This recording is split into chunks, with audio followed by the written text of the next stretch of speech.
तो वीडियो के टाइटल से आप समझ गए होगा किस बारे में हम बात करने वाले हैं। तो एक सैमसंग प्रोसेस है जिसमें कि आपका टेक्निकल एक ये प्रोफाइल है। ये इसमें हम बात करें कि क्या रिक्वायरमेंट है आपके एजुकेशन बैकग्राउंड की। तो इसमें ये बहुत ज़्यादा क्लियर कर दिया गया है कि इसमें BCA BA और आपका BTech का होना बहुत ज़रूरी है, क्योंकि इसमें जो आपका जॉब रोल रहने वाला है वो ट्रबल शूटिंग का रहेगा।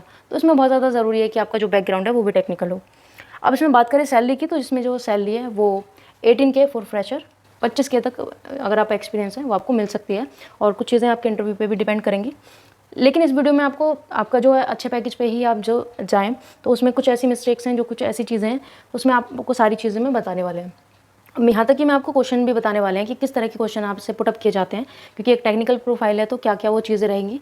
और मैं आपको ये भी बता दूं कि अगर मैं उन क्वेश्चंस को रीड करके इसी वीडियो में बताएंगे तो वीडियो बहुत ज़्यादा लंबा हो जाएगा, क्योंकि मेरे पास बहुत ज़्यादा डिटेल्स हैं आपको बताने के लिए, समझाने के लिए। तो इसके लिए करते हैं कि जो इंटरव्यू के क्वेश्चंस हैं वो मैं वीडियो के डिस्क्रिप्शन पार्ट में आपको प्रोवाइड करा देंगे, वहाँ से आप देख सकते हैं और प्रैक्टिस कर सकते हैं। अब बात करते हैं अपने नेक्स्ट पॉइंट की। देखिए, ये जो प्रोसेस है एक वॉइस प्रोसेस है, जिसमें कि आप वॉइस प्रोसेस है जिसमें कि आपको जो ट्रबल शूटिंग है वो देने रहेगा। तो एक इंग्लिश में होता है, यानी कि इसमें इंग्लिश कॉल भी आते हैं और हिंदी कॉल भी आती है। लेकिन इसमें बहुत ज़्यादा ज़रूरी चीज़ है कि जो आपका फर्स्ट राउंड होगा उसमें सिर्फ और सिर्फ आपका प्रोनाउंसिएशन है वो चेक किया जाएगा। उदाहरण जैसे कि कुछ लोग सा, शा, जा, ज़ा, बा और वा, इन सब में बहुत मिस्टेक करते हैं कि इनको किस तरह से सही से प्रोनाउंसिएशन है वो कैसे रहना है। उदाहरण जैसे कि शाइन है, कुछ लोग उसको साइन बोलते हैं, शूज़ को शूज़ बोलते हैं, जग को जग बोलते हैं, और वाला को बाला बोलते हैं। और जैसे कि किसी का नाम जैसे शबाना है उसको सबाना बोलते हैं। तो इस तरह की वो जो चीज़ें हैं वो ये मिस्टेक्स हैं वो करते हैं। तो ऐसी मिस्टेक आप ना करें। अगर आपका कुछ ऐसा इशू भी है तो आप उनको इस तरह से प्रैक्टिस कर सकते हैं, क्योंकि मैं बता देते हैं, इट्स वेरी क्लियर कि आपका प्रोनाउंसिएशन है फर्स्ट राउंड में ही चेक किया जाता है। तो इसके लिए ज़रूरी है कि आप अगर ऐसा कोई दिक्कत है तो आप प्रैक्टिस कर सकते हैं, नहीं भी है तो आप एक बार ये जो टंग ट्विस्टर है, ये थोड़े से शब्द हैं, इनको आप प्रैक्टिस करके जाएँ। उसके बाद बात करते हैं कि आपको और किन चीज़ों का ध्यान रखना है। देयर आर नो डाउट कि मैं क्वेश्चन आपको जो भी क्वेश्चन है वो आपको प्रोवाइड करा देंगे डिस्क्रिप्शन में। अब बात करते हैं इंटरव्यू के राउंड की। तो 4 से 5 राउंड है आपके इसमें होते हैं। फर्स्ट राउंड में वही आपका प्रोनाउंसिएशन चेक किया जाएगा, तो बेसिक इंटरव्यू वो लिया जाएगा। उसके बाद है वही आपकी एक ID जनरेट हो जाती है, वो उसका एनर्जाइजर का एक प्रोसेस होता है। उसके बाद आपको सेकेंड राउंड के लिए भेजा जाएगा, जिसमें कि आपका इंटरव्यू है वो होगा। अगर आप सेकेंड इंटरव्यू वो क्लियर कर लेते हैं, उसके बाद है आपको MCAT के लिए। MCAT क्या होता है, एक आपके सुनने और बोलने की जो एबिलिटी है उसको टेस्ट करने के लिए वो कराया जाता है। तो जिसमें कि मैं आपको बता दूं, उसमें होता है कि आपको जो लिखा है वो पढ़ने रहता है, और जो उसमें 2-4 तरह की एक्टिविटी होती हैं वो आपको परफॉर्म वो करनी रहती हैं। पहला तो यही हो गया कि जो लिखा है वो आपको पढ़ना है, जिससे कि पता चल जाए कि आपका प्रोनाउंसिएशन कैसा है। दूसरा है कि आपको वर्ड को अरेंज करने रहता है, और जैसे कि कोई चीज़ बोल दिया उसे जैसे वो बोल देंगे, मतलब वो जो अरेंजमेंट होगा सेंटेंस का वो ठीक नहीं होगा, उसको आपको ठीक से बोलना है। जैसे कि I like don't social media, तो आपको इसको करेक्ट करके बोलना है, I don't like social media. तो इस तरह से वो दूसरे तरह का चीज़ रहेगा। तीसरा है कि आपको वो कितनी याद रख पाते हो आप या नहीं, क्योंकि जैसे कॉल्स पे कस्टमर है, पता चला कि अपनी प्रॉब्लम बता रहा है कि सर मुझको मेरा जो फ़ोन है बहुत ज़्यादा स्लो चल रहा है और कई बार ये हैंग हो जाता है, तो बाद में आप वही चीज़ उनसे रिपीट करा रहे हैं, क्योंकि ये बहुत ज़रूरी है कि आप उनसे उनकी प्रॉब्लम को रिपीट ना कराएं, क्योंकि वो पहले से परेशान होते हैं, तो इसलिए ज़रूरी है। तो उसके लिए वो करते हैं कि आपको एक कंप्यूटर वॉइस है, वो कोई चीज़ बोलेगी तो वो स्क्रीन पर आपको दिखाई नहीं देगी और वो आपको सुनाई देगी, फिर आपको उसे रिपीट करना है। जैसे कि आपको कुछ चीज़ सुनाई दी, वही सेम चीज़ आपको रिपीट करनी है। और इस टेस्ट में मैं आपको बता दूँ, आप अगर जैसे कोई चीज़ बोली गई है तो अगर आपको ज़्यादा भी समझ में नहीं आया है ना, तो अगर आप 70-80% भी उसको बोल पाते हैं, जैसे कोई सेंटेंस है बोला, I don't like use social medias, I don't like parties, तो आपको इतने, तो उसमें आप जैसे कि थोड़ी थोड़ी चीज़ें भी बोलेंगे तब भी वो काफ़ी ज़्यादा चांसेस हैं कि आपका वो टेस्ट है वो क्लियर हो जाएगा।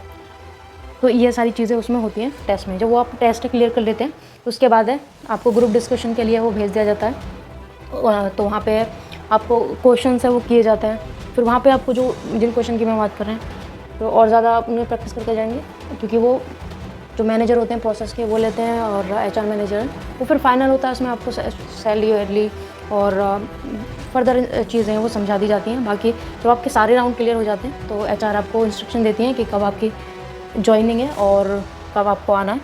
तो इंटरव्यू के दौरान कुछ बेसिक चीज़ें हैं जिनका आपको ध्यान रखना है, जैसे कि अपने मोबाइल को आप जब इंटरव्यू के दौरान है म्यूट रखें या स्विच ऑफ कर दें। तो अगर स्विच ऑफ भी कई बार नहीं होता है तो एटलीस्ट म्यूट कर दें, ताकि डिस्टर्बेंस ना हो और आप फोकस के साथ अपना इंटरव्यू दे सकें। तो वही है कि कुछ तो बेसिक एटिकेट्स होते हैं। तो जैसे कि आपको, जैसे आप इंटरव्यू के लिए एंटर करेंगे और जो कैबिन होता है तो उसमें आपको ग्रीटिंग्स देने होते हैं। अगर आप सुबह गए तो गुड मॉर्निंग, दोपहर में गए तो गुड आफ्टरनून। और दूसरी सबसे ज़रूरी बात है कि जो भी आपको टाइम है वो HR है वो देंगी। तो आप पंचुअल रहें तो बहुत ज़्यादा अच्छी चीज़ है, क्योंकि ये आपके ज़िंदगी के डिसिप्लिन को दिखाता है। तो इसके लिए आप पंचुअली वहाँ पे विज़िट करेंगे।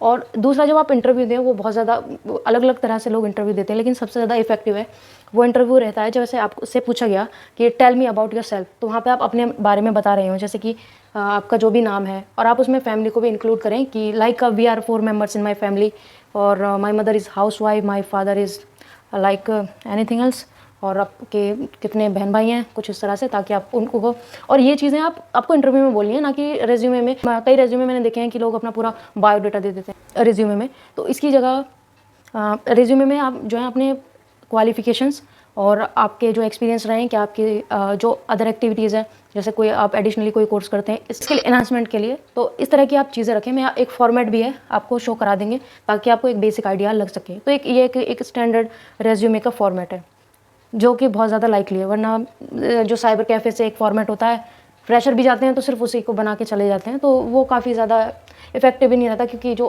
अनस्किल्ड लोग होते हैं वही मोस्ट प्रोबेबली उसका यूज़ करते हैं। ये एक सच है, तो मैंने बोल दिया। हाँ, तो मैंने मेन चीज़ कही थी कि जैसे ये चीज़ मैंने यही क्लियर करना चाहते हैं कि आपको रेज्यूमे में ना लिखना जैसे father name, date of birth, ये सब की ज़रूरत नहीं होती रेज्यूमे में लिखने के लिए।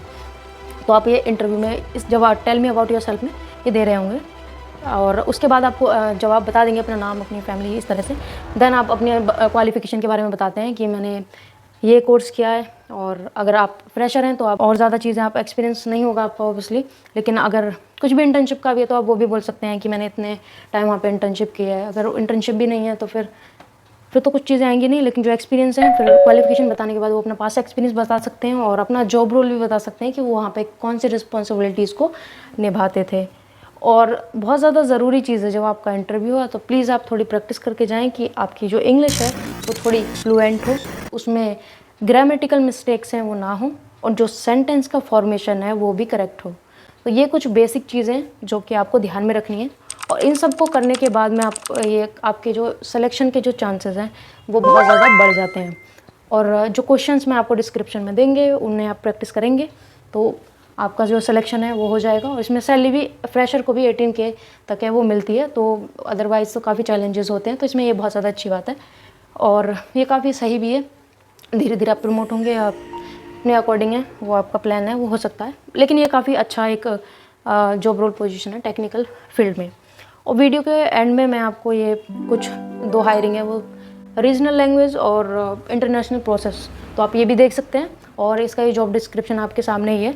तो उम्मीद है कि आपको ये वीडियो पसंद आया होगा। इसमें जो भी अगर आपके फर्दर कोई डाउट्स रहते हैं तो आप कमेंट बॉक्स में पूछ सकते हैं, और आप प्रिपेयर करके जो HR की डिटेल्स हैं मोनिका जोशी, उनसे आप कॉन्टैक्ट कर सकते हैं टेक्निकल ये सैमसंग प्रोसेस के लिए। Thank you so much watching this video, have a great time.